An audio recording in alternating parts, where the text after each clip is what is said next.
vent glacial de janvier fouettait la cour de l'Académie des Chênes. Un froid que Brigitte Dubois remarquait à peine en se précipitant sur l'asphalte verglacé vers l'entrée. Son anorak vert olive trop grand, un vêtement de seconde main qui montrait son âge, flottait autour de sa silhouette menue. Mesurant à peine 1,58 m, avec des cheveux auburn bouclés qui cachaient souvent la moitié de son visage, elle était devenue experte dans l'art de se fondre dans le décor des endroits bondés. Brigitte gardait la tête baissée, serrant fermement les bretelles de son cartable usé en se faufilant entre les groupes d'élèves. Elle était aux Chênes depuis près de 4 mois, depuis que sa mère avait trouvé un emploi en ville, et chaque jour lui donnait l'impression de traverser un labyrinthe dangereux. Recommencer à zéro était déjà assez difficile, mais intégrer une nouvelle école où tout le monde avait déjà ses clans et où elle n'était que la fille bizarre et silencieuse qui déjeunait seule était encore plus dur. « Tiens, voilà le chat crotté !» ricana une voix derrière elle. Le cœur de Brigitte se serra. Elle connaissait trop bien cette voix. Tristan Lemaire, le roi incontesté de la première. Bâti comme un rugbyman, avec un sourire arrogant qui suggérait qu'il n'avait jamais subi de conséquences, Tristan s'était donné pour mission de lui faire vivre un enfer depuis le jour de son arrivée aux Chênes. Elle accéléra le pas, mais des pas lourds réduisirent rapidement la distance. Tristan se mit nonchalamment à marcher à ses côtés, accompagné de ses acolytes habituels. Il y avait Kevin Martin, un garçon grassouillet au visage constellé de taches de rousseur, avec une lueur méchante dans les yeux qui aspirait clairement à l'approbation de Tristan, et Aurélie Moreau, une brune mince dont la cruauté était souvent dissimulée par un faux sourire. « Ignore-les !» marmonna Brigitte pour elle-même, le même mantra qu'elle répétait depuis des mois. Elle avait appris très tôt que se disputer ne faisait qu'aggraver les choses. Dans son ancienne école à Nantes, elle était juste une élève parmi d'autres, mais ici aux Chênes, sa nature discrète et son statut évident de nouvelle venue avaient fait d'elle une cible. Les odeurs de gaz d'échappement et d'eau de Cologne bon marché étaient lourdes dans l'air. « Hé, je te parle, la Terre, ici l'extraterrestre !» dit Tristan en lui attrapant le bras et en la faisant pivoter brutalement. « C'est quoi cette veste? On dirait une limace verte. » Kevin gloussa bruyamment. « Peut-être qu'elle la porte pour se cacher. Ça marche, je l'avais presque pas vue. » Le visage de Brigitte rougit, mais elle réprima une réplique. Elle avait enduré pire que ça. En grandissant, sa grand-mère lui avait toujours dit que parfois la meilleure réponse était l'absence de réponse. La gentillesse est toujours la meilleure défense, avait-elle dit d'innombrables fois pendant leur discussion. Une personne forte sait quand se taire et quand prendre la parole. Mais Tristan n'en avait pas fini. Il se rapprocha, ses amis formant un cercle étroit autour d'elle. « Tu sais quoi? Je parie que tu crèves de chaud dans cette veste ridicule. On devrait peut-être t'aider à te rafraîchir. » Avant que Brigitte puisse réagir, Tristan attrapa les boutons de sa veste et commença à les défaire. L'air glacial la frappa instantanément, et elle recula instinctivement, essayant de refermer la veste. Mais Kevin était déjà en train d'attraper ses manches, et Aurélie gloussait de ce son aigu qui faisait frissonner Brigitte. Le parfum de leur parfum cher se mélangeait à l'odeur de pizza rassie de la cantine. « Arrêtez, s'il vous plaît !» dit Brigitte doucement, mais sa voix fut noyée par leur rire. « Qu'est-ce que tu as dit ?» se moqua Tristan, en tirant à nouveau sur sa veste. « Je ne t'entends pas à cause du son de mon propre génie. » D'autres élèves avaient commencé à remarquer l'agitation. Certains ralentissaient pour regarder, tandis que d'autres faisaient semblant de ne rien voir. Brigitte aperçut M. Dupont, son professeur d'histoire, à travers la cour. Mais l'homme était absorbé dans une conversation avec le proviseur et semblait ignorer la situation. C'était devenu la routine ces derniers mois. Tristan et sa bande la coinçaient dans les couloirs, la bibliothèque ou même à la cantine, et il faisait des remarques désagréables sur ses vêtements, ses cheveux ou son manque d'amis. Il faisait tomber ses livres de ses mains, accidentellement, renversait leur boisson sur elle, ou faisait des commentaires bruyants sur elle quand elle passait. Brigitte avait essayé tout ce qu'elle pouvait imaginer pour que ça cesse. Elle l'avait dit au proviseur adjoint qui lui avait jeté un regard inquiet et avait promis de s'en occuper. Mais rien n'avait changé. Elle avait essayé de prendre des itinéraires différents entre les cours, de déjeuner dans la salle d'art plastique au lieu de la cantine, et même d'arriver à l'école plus tard pour éviter la cohue du matin, mais Tristan semblait toujours la retrouver. « Hé, fichez-lui la paix, vous voulez bien ?» dit une voix derrière eux. Brigitte se retourna et vit Étienne Leclerc s'approcher, son carnet de croquis serré sous son bras. Étienne était dans son cours d'arts plastiques avancés, et il avait été l'un des rares élèves à avoir essayé de la faire se sentir la bienvenue. Il était maigre et maladroit, avec des yeux doux derrière des lunettes rondes, et Brigitte l'avait remarqué en train de la croquer parfois pendant le cours quand elle ne regardait pas. « Oh, regardez qui joue les chevaliers servants !» dit Aurélie avec un ricanement. « Qu'est-ce qu'il y a, Étienne? T'as le béguin pour la limace verte ?» Le visage d'Étienne devint rouge, mais il resta sur ses positions. « J'ai dit, fichez-lui la paix !» Tristan rit et s'avança vers Étienne. « Ou quoi? Tu vas nous dessiner à mort ?»« En fait, dit Étienne en levant son carnet de croquis, c'est pas une mauvaise idée. Je suis sûr que le journal du lycée adorerait des croquis pris sur le vif de vous en train de harceler d'autres élèves. » Pendant un instant, la façade confiante de Tristan se fissura.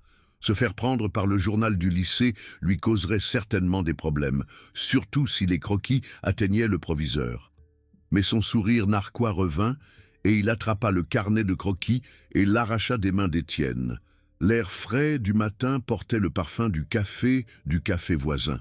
« Oups !» dit Tristan, en laissant tomber le carnet de croquis coûteux sur le sol. « Quelle maladresse !» Étienne se jeta en avant pour récupérer son carnet de croquis, mais Kevin tendit son pied et le fit trébucher. Le carnet de croquis glissa sur l'asphalte et Brigitte entendit quelque chose se déchirer lorsqu'il heurta le bord d'un banc. « Non !» Étienne se releva précipitamment et se précipita vers son carnet de croquis. La couverture était déchirée, et quand il l'ouvrit, plusieurs de ses dessins étaient ruinés. C'était le carnet de croquis de ma grand-mère. Il est unique. « Peut-être que tu devrais faire plus attention à tes affaires, » dit Tristan en haussant les épaules. « Maintenant, où en étions-nous » Il se retourna vers Brigitte, mais elle reculait déjà, ses mains serrées autour de sa veste. Elle ne pouvait plus regarder ça. Étienne avait essayé de l'aider, et maintenant son carnet de croquis était ruiné à cause d'elle. La culpabilité était écrasante. « En fait, vous savez quoi ?» dit Tristan, sa voix devenant menaçante. « Je pense que tu dois apprendre le respect. Aux chênes, on n'ignore pas les gens quand ils nous parlent. » Il attrapa sa veste par les épaules et tira fort. Brigitte perdit l'équilibre et trébucha en arrière, mais la prise de Tristan était ferme. D'un coup sec, il enleva complètement la veste de ses épaules, la laissant debout dans la cour glaciale, vêtue seulement de son fin pull. « Voilà, dit-il, en tenant sa veste au-dessus de sa tête comme un trophée. Maintenant, tu peux profiter du charmant climat de la ville. » Le froid frappa Brigitte comme un coup physique. Son pull était en coton fin, destiné à être porté sous la veste, et le vent de janvier le transperçait comme s'il n'était pas là. Elle croisa les bras autour d'elle, tremblant de façon incontrôlable. « Rends-la, » dit-elle, sa voix à peine audible. « Qu'est-ce que tu as dit ?» Tristan fit la sourde oreille de façon théâtrale. « Je ne t'entends pas à cause du bruit de tes dents qui claquent. » Kevin et Aurélie riaient hystériquement maintenant, et plus d'élèves s'étaient arrêtés pour regarder. Brigitte pouvait voir le mélange de malaise et d'intérêt morbide sur leur visage. Ils savaient que ce qui se passait était mal, mais personne ne voulait être la prochaine cible.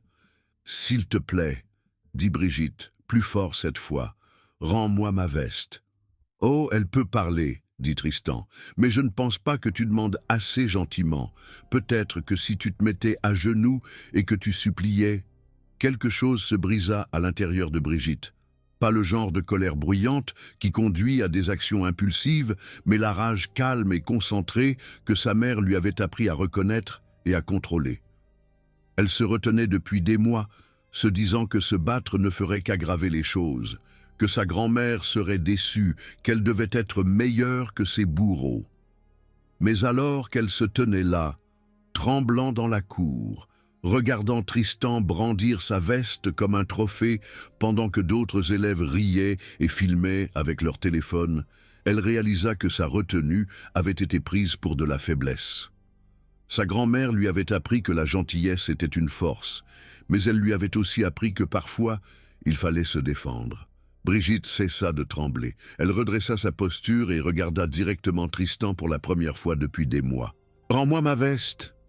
Il y avait quelque chose de différent dans sa voix, quelque chose qui fit légèrement vaciller le sourire de Tristan. Mais il avait un public maintenant, et reculer signifierait perdre la face. « Je ne crois pas, » dit-il. « Peut-être que je vais la garder. Considère ça comme un don au fan club de Tristan Lemaire. » Il se tourna pour lancer la veste à Kevin, et c'est à ce moment-là que Brigitte bougea. Depuis 11 ans, depuis l'âge de 6 ans, Brigitte s'entraînait à l'autodéfense sous la direction de sa mère. Sa mère avait été membre de la police avant de prendre sa retraite pour l'élever, et elle avait transmis ses compétences à sa fille avec patience et dévouement. Brigitte avait obtenu sa première ceinture il y a des années, et elle s'entraînait pour son prochain niveau quand elles ont déménagé en ville. L'air vibrait d'anticipation. Sa mère lui avait fait promettre de ne jamais utiliser ses compétences, sauf en cas d'absolue nécessité. Et elle avait tenu cette promesse, même si cela signifiait endurer des mois d'humiliation. Mais en regardant Tristan détruire le carnet de croquis d'Étienne et ensuite voler sa veste devant la moitié de l'école, elle réalisa que c'était absolument nécessaire. Tristan était toujours tourné quand la jambe de Brigitte se leva dans un coup de pied frontal rapide. Son pied entra en contact avec sa main avec un bruit sourd et sa veste s'envola. Il se retourna, serrant sa main et la regardant avec incrédulité. « C'est quoi ce bordel ?» L'autre jambe de Brigitte se leva cette fois. Un coup de pied claqué précis qui l'attrapa à l'estomac. Tout l'air se précipita hors des poumons de Tristan et il se plia en deux haletant. La cour était devenue complètement silencieuse, à l'exception du bruit de sa respiration sifflante. Kevin s'avança, mais Brigitte bougeait déjà. Elle pivota sur son pied et leva sa jambe dans un coup de pied tournoyant haut qui s'arrêta à quelques centimètres du visage de Kevin. Il se figea, les yeux écarquillés de peur, réalisant à quel point il avait failli avoir le nez cassé. « Ne fais pas ça », dit Brigitte calmement. Kevin recula en titubant, les mains levées en signe de reddition. Aurélie reculait déjà, son visage pâle de choc. Tristan se redressa lentement, haletant toujours. Son visage était rouge d'humiliation et de rage, et Brigitte pouvait le voir calculer son prochain mouvement. Il pesait au moins 30 kilos de plus qu'elle, et sa fierté était blessée. Elle savait qu'il essaierait de la charger. « Tu crois que t'es forte ?» haleta-t-il. « Tu crois que quelques coups de pied chanceux font de toi une espèce de ninja ?»« Je pense que tu devrais t'en aller, » dit Brigitte calmement. Elle s'était mise dans la position de combat que sa mère lui avait enseignée des milliers de fois, en équilibre avec ses mains prêtes. « Hors de question !» grogna Tristan, et il chargea. Brigitte esquiva sa ruée maladroite et attrapa son bras tendu. Utilisant son propre élan contre lui, elle se tourna et le jeta par-dessus son épaule dans un lancer de manuel. Tristan heurta le sol durement, mais Brigitte bougeait déjà. Elle s'abaissa et lui épingla le bras derrière son dos, appliquant juste assez de pression pour lui faire sentir la tension dans son épaule. 1 centimètre de pression de plus et elle pourrait lui disloquer l'épaule ou lui casser le bras. L'odeur de la peur était palpable. « Tu abandonnes ?» demanda-t-elle doucement. Tristan se débattit pendant un moment, mais la position était désespérée. Il était face contre terre avec son bras piégé et tout mouvement qu'il faisait ne faisait qu'augmenter la pression sur son articulation. « J'abandonne » haleta-t-il, « j'abandonne ». Brigitte maintint la position pendant un autre moment, puis le relâcha et se releva. Tristan se roula sur le côté, serrant son bras et la regardant avec un mélange de peur et d'incrédulité. « T'es folle, dit-il. T'es complètement dingue. » Peut-être, dit Brigitte en ramassant sa veste et en la mettant. « Mais j'ai pas froid. » Elle se dirigea vers l'endroit où Étienne était assis sur le sol, serrant toujours son carnet de croquis ruiné. « Ça va ?»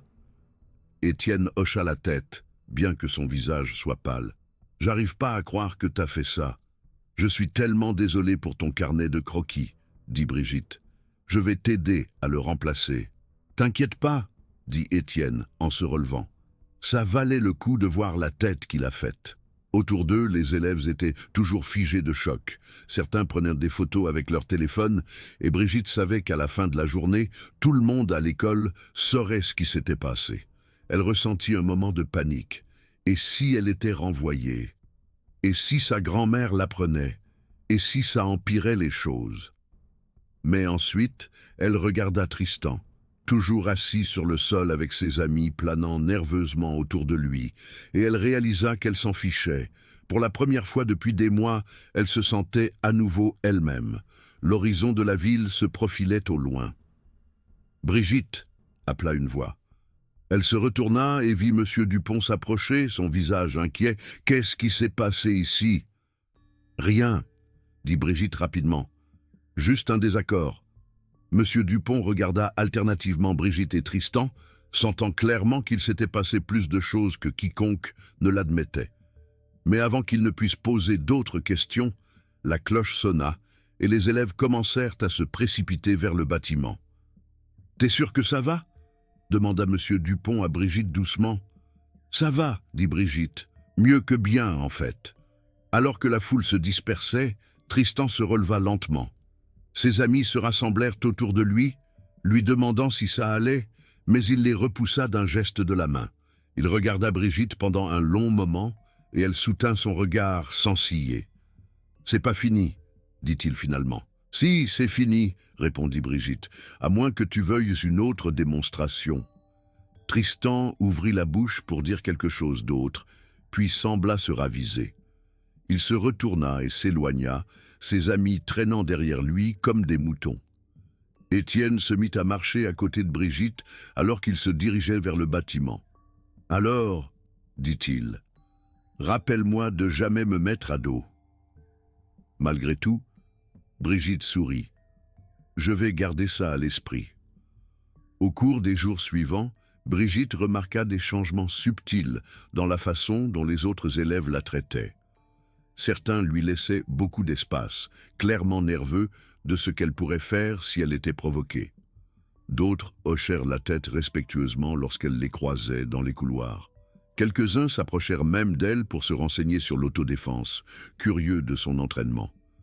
Tristan, quant à lui, semblait avoir développé un intérêt soudain à l'éviter complètement.